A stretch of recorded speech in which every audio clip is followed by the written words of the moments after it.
Bismillahirrahmanirrahim. Assalamualaikum warahmatullahi wabarakatuh. Saya Arif Minardi, Koordinator Poros Buruh dari Media Center Jakarta. Pada kesempatan kali ini saya ingin membahas atau mengulas bukan perburuhan tapi tentang kemiskinan. Ya, saya sudah membuat semacam analisa atau artikel. Analisa kemudian dijadikan artikel di Kompasiana. Ya, nih. Ada 3 tulisan. Ya, pertama. Ini saya coba sambil penjelasan sambil saya baca. Ya. Jadi Presiden Jokowi memprediksi angka kemiskinan mendekati 0 pada tahun 2024. Sedangkan menurut saya ya, yang menjadi bagian tim paslon Amin di Pilpres 2024 ada strategi lebih cepat untuk mengatasi kemiskinan. Jadi gerakan perubahan yang diusung oleh Amin memiliki spirit perombakan fiskal dan APBN untuk menghapus kemiskinan bisa terwujud pada tahun 2029. Ya, tidak 2045 seperti yang Presiden Pak Jokowi sebutkan. Jadi dasar 2029 itu karena ya dasar Pak Jokowi memprediksi 2045 kemiskinan mendekati 0. Hal itu setelah saya lihat dari data-data ya diperkirakan saat ini kemiskinan kan ada 9,36%, ya kurang lebih 9%. Kemudian rata-rata 10 tahun terakhir itu pada saat beliau bicara ya tahun 2019 itu rata kemiskinan turun 0,3%. Maka kalau 9 dibagi 0,3% itu ada 27 tahun kan. Setahun 0,3 sementara kemiskinan 9%. Kalau dibagi 0,3 ada 27 tahun membutuhkan. Artinya 2019 tambah 27 tahun 2046. Jadi kurang lebih 2045 mendekati 0. Kira-kira gitu. Ini teori ekstrapolasi lah. Ya gitu. Memang benar apabila cara pengentasan kemiskinan seperti saat ini. Tidak ada perubahan, tidak ada terobosan, tidak ada revolusi perombakan fiskal. Kayak gitu ya. Apabila kerja memberantas kemiskinan seperti sekarang ya caranya biasalah, as usual lah kalau bahasa ininya ya. Itu tidak perlu metode, tidak ada kreativitas dan tidak ada terobosan gitu. Sebetulnya ini sih juga pelecehan ya. Artinya Pak Jokowi melecehkan dan meragukan kemampuan presiden berikutnya karena beliau hanya ekstrapolasi. Kan setiap presiden punya cara masing-masing gitu ya. Nah, insya Allah Pak Anies dan Pak Muhaimin akan mempunyai cara yang berbeda dengan presiden-presiden terdahulu. Ya, utamanya di zaman reformasi. Gitu. Nah, Capres-Cawapres Anies Rashid Baswedan, Abdul Muhaimin Iskandar akan mampu menjadi pembeda dengan presiden sebelumnya. Ya, dan bekerja tidak as usual. Punya metode, kreativitas dan terobosan baru. Ya, bahkan jika perlu dengan membuat terobosan yang progresif, revolusioner agar kemiskinan ini segera hilang. Ya, di masa pemerintah Amin dan tidak perlu menunggu 2045. Dan ini juga sesuai dengan visi Amin, yaitu kemakmuran dan keadilan bagi seluruh rakyat Indonesia. Ya, ini kita bahas revolusi fiskal.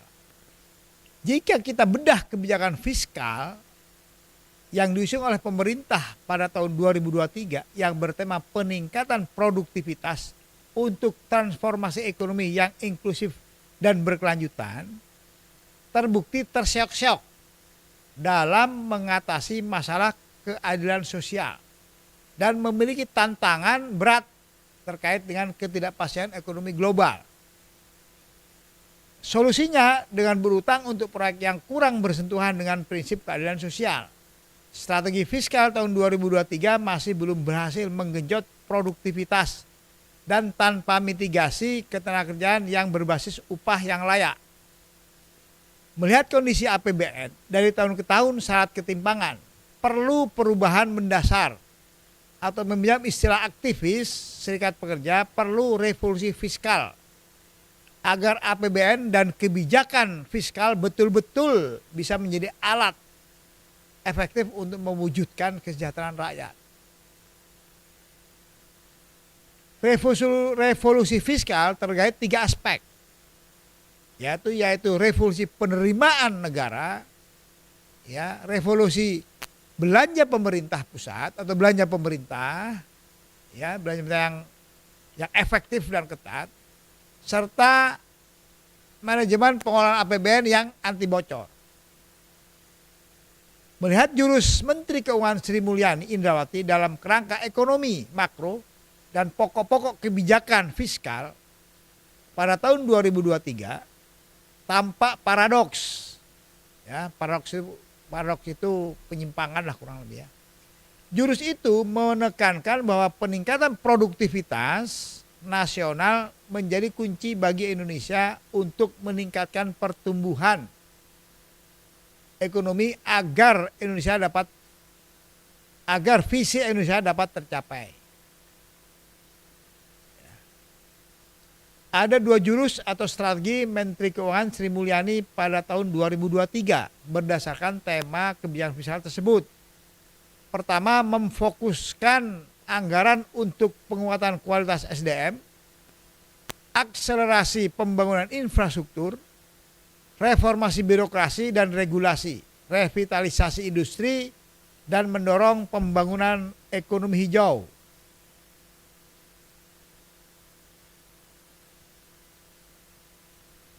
Kedua, meningkatkan efektivitas transformasi ekonomi didukung dengan reformasi fiskal yang holistik melalui mobilisasi pendapatan untuk pelebaran ruang fiskal. Konsistensi penguatan spending better untuk efisiensi dan efektivitas belanja serta terus mendorong pengembangan pembiayaan yang kreatif dan inovatif. Ternyata publik menyaksikan bahwa kedua jurus tersebut kurang ampuh. Karena jurus pertama menunjukkan kualitas SDM belum menggembirakan. Pembangunan infrastruktur justru memperlihatkan bahwa pemerintah ibarat beternak utang secara besar-besaran. Ya, dan kinerja birokrasi juga masih tergolong rendah. Sedangkan reformasi fiskal ala pemerintahan Jokowi kurang darah. Sehingga publik menyuarakan pentingnya revolusi fiskal. Perlu perubahan metode untuk menggenjot produktivitas yang mampu mewujudkan transformasi ekonomi secara inklusif dan berkelanjutan. Strategi pembangunan ke depan harus mendorong sumber-sumber pertumbuhan baru yang lebih berkualitas dan investasi berwawasan lingkungan. Transformasi ekonomi inklusif jangan hanya jargon, harus mampu memberikan dampak positif baik terhadap aspek ekonomi, sosial, distribusi pendapatan maupun lingkungan. Masih hangat dalam ingatan publik pernyataan Presiden Joko Widodo agar Indonesia menjadi negara maju dengan pendapatan 320 juta per kapita per tahun atau 27 juta per kapita per bulan. Ini artinya kalau bagi rakyat, bagi pekerja, itu gajinya harus 27 kali, taruhlah 1 kali 4 kali 4. Berarti ada 108 juta rupiah per bulan loh. Ya ini. Jadi kurang lebih itu cita Pak Jokowi, ya mulia sebetulnya. Ya. Cuman gimana pelaksanaannya? Faktanya jauh panggang dari api. Oke, kita lanjutkan. Mimpi menghapus kemiskinan lalu menjadi sejahtera semesta mestinya disertai dengan perubahan konsepsi dan strategi yang otentik keindonesiaan dan mesti sesuai dengan realita sosial ekonomi saat ini. Keniscayaan pentingnya perombakan dan strategi baru terkait dengan APBN, kalau perlu ada revolusi pelaksanaan APBN. Tak perlu alergi dengan istilah revolusi. Karena menurut Presiden pertama RI Soekarno bahwa revolusi belum selesai. Ya, revolusi memang nggak pernah selesai. Dan generasi saat ini wajib memperlancar jalannya revolusi tersebut. Karena tanpa itu mimpi bangsa itu akan kandas. Bahkan mimpi Presiden Jokowi menuju tahun 2045 bisa kandas. Mimpi Jokowi bahwa produk domestik bruto untuk Indonesia mencapai 7 triliun dolar Amerika Serikat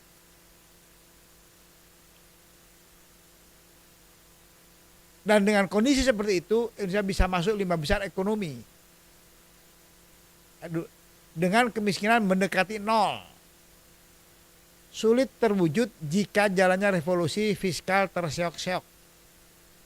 Penghasilan per kapita 20 juta per bulan mustahil tanpa disertai revolusi fiskal.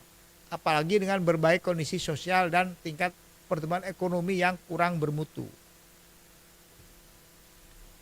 Itu, jadi kita bahas sedikit ya. Ini akan bisa berjalan, tapi dengan tidak cara yang seperti sekarang ini. Jadi revolusi fiskal itu, anggaran itu memang harus dirombak APBN itu. Cara penyusunannya, metodenya. Ya, yang saya ingat saat ini anggaran itu dibagi dalam 84 kementerian dan lembaga. Ya, artinya ada kurang lebih 84 menteri dan setingkat menteri. Kurang lebih. Totalnya 84. Itu coba itu ada sekian dirjen ya. Selevel dirjen eselon 1. Itu kalau rata-rata 5 atau 6 saja, 5 aja itu udah ada kurang lebih 400 dirjen. Satu dirjen ada 3 atau 4 direktorat, ada 1.200 direktur. Kalau satu direktorat ada 3 atau 4 juga, ada 4 ya, taruhlah sebegitu kurang lebih, ada 4.800 subdirektorat. Ya, eselon 2, eselon 1, eselon 2, eselon 3. Eselon 4-nya kali 3, 4 lagi, ada kurang lebih 12.000. Ya, tambah ada 20.000. Di situ total pejabat. Itu tidak efektif. Karena setiap itu ada anggarannya. Kira-kira begitulah kurang lebih dibagi. Jadi tidak ada prioritas. Yaitu dari sisi, jadi anggaran itu ada 2 tidak efektifnya. Pertama dari sisi efektif atau tidak, optimal atau tidak. Kalau kebanyakan seperti itu ya tidak optimal. Kalau anggarannya besar sekali nggak masalah. Ya, tapi kalau anggarannya seperti Indonesia pas-pasan, ya itu harus efektif, harus ada prioritas. Ya itu. Jadi ada 2, tidak efektif atau tidak optimal. Ya. Itu bukan dikorupsi, yang kedua dikorupsi. Lah kita tahu saat ini mental oknum pejabat kita, birokrat kita, oknum penguasa kita mentalnya korup sekarang nih, apalagi dengan biaya politik yang tinggi. Dan biaya politik yang tinggi, orang mengumpulkan cuan ya untuk membiayai kampanye, biaya pemilu. Itu memang faktanya seperti itu. Nah, jadi ada korupsi dan ada tidak efisien gitu. Coba ya, Anda lihat kalau bulan Oktober, November, Desember itu penuh hotel-hotel itu. Dulu salah satu menteri yang nggak boleh di hotel malah tersingkir itu. Ya. Itu tentang APBN gitu. Ya, jadi itu kurang lebih dari hasil ini ya, saya coba analisa khusus tentang APBN kita itu. Nah, makanya seolah-olah dibagi seperti itu, tidak ada prioritas, makanya kemiskinan tetap akan berjalan terus. Korupsinya saja sudah, bahkan waktu itu Pak Prabowo pernah mengatakan sampai bisa 50% waktu anggaran 2000. Kita tahun berapa Pak Prabowo itu ngomong waktu itu. Ya bocornya itu. Karena itu, makanya saya bilang di sini adalah harus ada revolusi fiskal.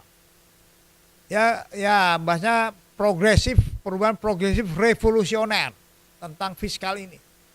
Kalau perlu kementerian itu 15, kalau perlu 10, 15 cukup. Bagan, lembaga, badan yang enggak terlalu penting ya ini dulu lah, di belakangkan dulu gitu. Kalau emang itu lembaga undang-undangnya revisi. Apa susahnya? Kalau itu PP lebih mudah lagi, tinggal keputusan presiden saja. Ini yang membuat penghinaan gak hilang-hilang. Dan ada satu yang menurut saya juga sangat menyedihkan, memprihatinkan. Utang kita 6.000 triliun itu juga tidak efektif. Nyatanya yang miskin tetap banyak. Buat apa utang kalau tidak bisa efektif menurut kemiskinan? Kira-kira gitu. Oke ya, kita lanjut lagi tentang ini artikel yang saya buat di Kompasiana. Ya. Paslon Amin telah memiliki konsep dan strategi pembangunan yang lebih konkret dan bisa diterima oleh pikiran rakyat. Menurut teori yang dianut internasional, Indonesia akan menjadi negara maju jika memiliki klasifikasi sebagai negara berpendapatan tinggi. Dengan pendapatan per kapita $15.000 Amerika Serikat. Salah satu masalah penting yang selalu menghadang pemerintahan Jokowi selama 2 periode adalah tentang produktivitas bangsa yang masih rendah dibanding dengan bangsa lain. Negara perlu gerakan produktivitas sebagai upaya bersama seluruh rakyat melalui pengembangan jejaring kelembagaan yang terstruktur dari tingkat penggerakan, pembinaan dan pelaksanaan. Ya, meminjam istilah paslon Pak Cawapres Pak Muhaimin yang memiliki jurus selepet untuk mengatur produktivitas agar bisa mendorong kementerian atau lembaga menjadi penggerak gerakan nasional peningkatan produktivitas dan daya saing. Selepet Amin bisa mengakselerasi 3 teori gerakan produktivitas. Pertama, peningkatan kesadaran, pemahaman, dan komitmen para pemangku kepentingan akan arti pentingnya peningkatan produktivitas dan daya saing nasional. Kedua, peningkatan kapabilitas dalam perancangan dan pelaksanaan program peningkatan produktivitas dan daya saing nasional. Ketiga, pengukuran pemeliharaan dan kelembagaan keberhasilan serta pengembangan program peningkatan produktivitas dan daya saing nasional. Hingga kini dibandingkan negara lain, produktivitas di tanah air masih lebih rendah dari rata-rata negara anggota ASEAN atau Organisasi Produktivitas Asia. Tiada agenda bangsa yang lebih penting selain menggenjot produktivitas tenaga kerja jika ingin mewujudkan bangsa yang sejahtera.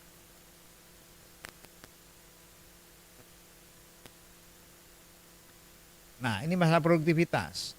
Apa hubungannya dengan kemiskinan yang sedang kita bahas?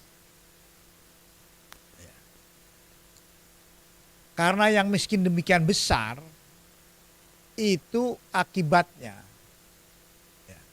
produktivitas juga akan terpengaruh.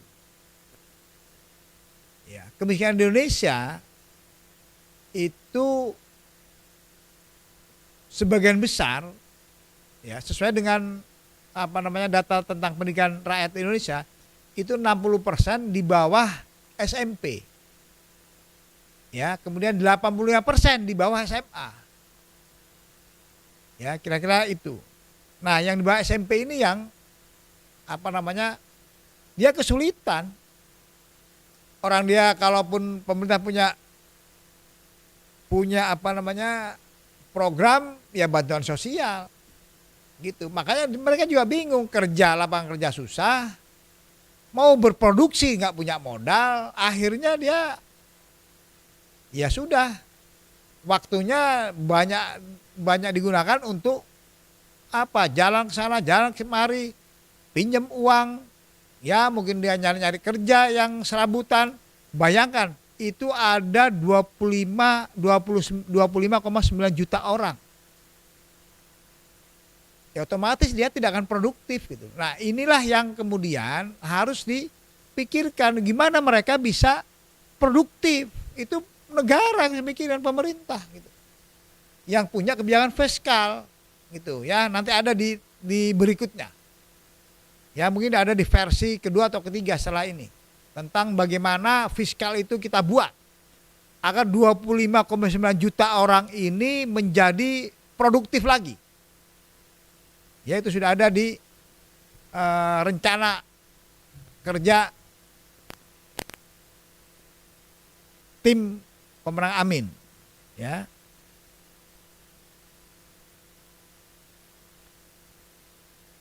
Dalam situasi penyelenggaraan negara yang kurang efektif dan di sana sini masih terlihat boros, ya tadi sudah saya sampaikan ya, bagaimana 84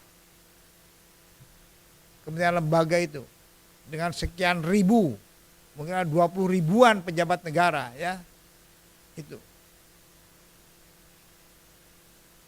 Dibutuhkan rezim fiskal yang pro rakyat dan sekaligus mampu menciptakan intelijensia keuangan negara.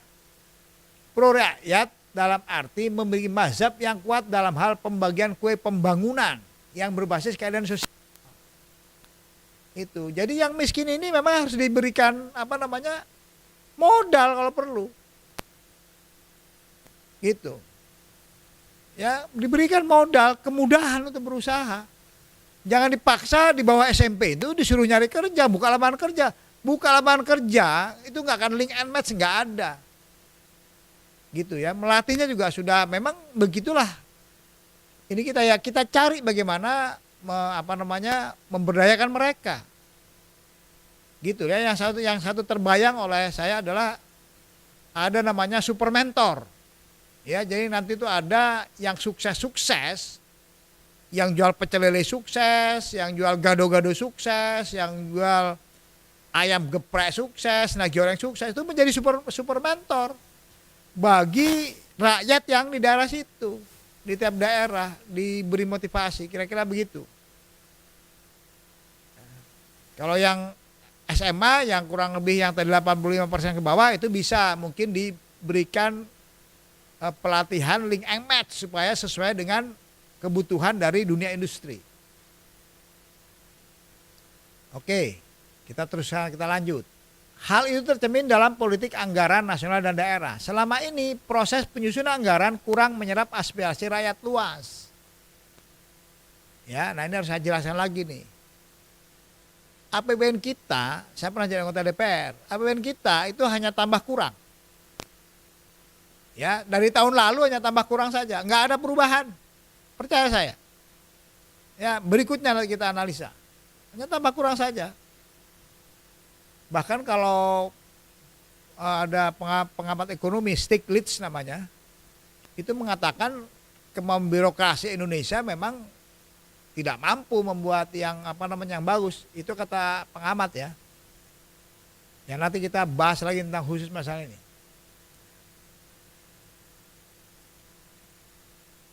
Ya, oke. Sampai di sini dulu.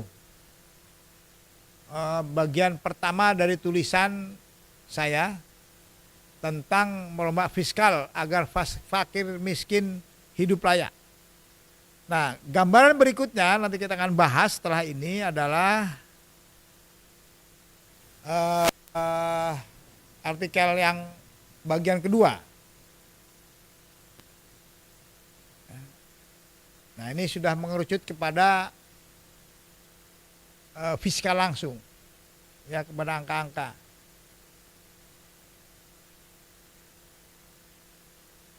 Jadi ini bagian kedua ya. Kita mencoba, nanti akan kita kutip tentang bagaimana APBN ini dibuat. Ya, terus di sini juga saya sampaikan tentang solusi bagaimana mengatasi secara cepat kemiskinan itu.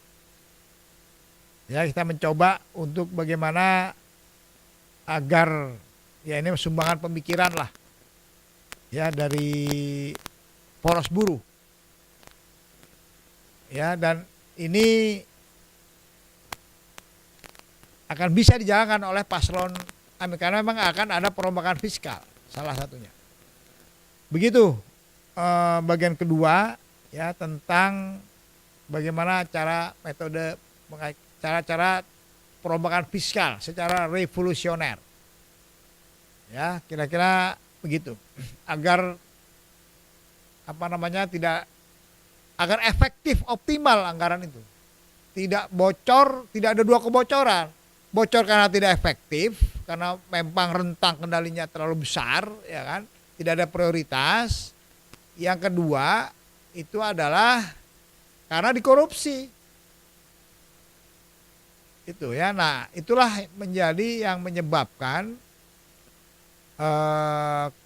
bangsa ini, rakyat kemiskinannya susah untuk dientaskan. Ya. Kira-kira gitu. Jadi dengan perombakan fiskal itu diharapkan produktivitas bisa meningkat.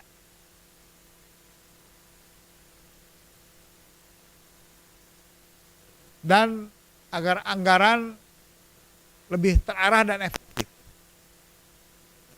Ya, tidak ya apa istilah tadi itu. Tidak bocor dan kemudian juga tidak efektif. Ya, maka pada bagian kedua dari tulisan ini kita akan sekalian memberikan analisa dan ada solusi. Ya, kira-kira begitu. Begitu kawan-kawan. Kita coba nanti kita membahas artikel bagian kedua tentang kemiskinan. Ya, mudah-mudahan Allah memberikan kemudahan agar para pejabat kita atau para pemimpin masa datang ya, khususnya kepada Pak Anies dan Pak Muhaimin, mudah-mudahan diberikan petunjuk dan hidayah sehingga ada pemimpin bangsa dan memberantas kemiskinan diutamakan. Ya, karena undang-undang juga memang undang-undang dasar pasal berapa itu ya? Pasal 9 pasal itu. Seingat saya itu adalah kewajiban memelihara orang miskin dan anak-anak terlantar. Itu jelas.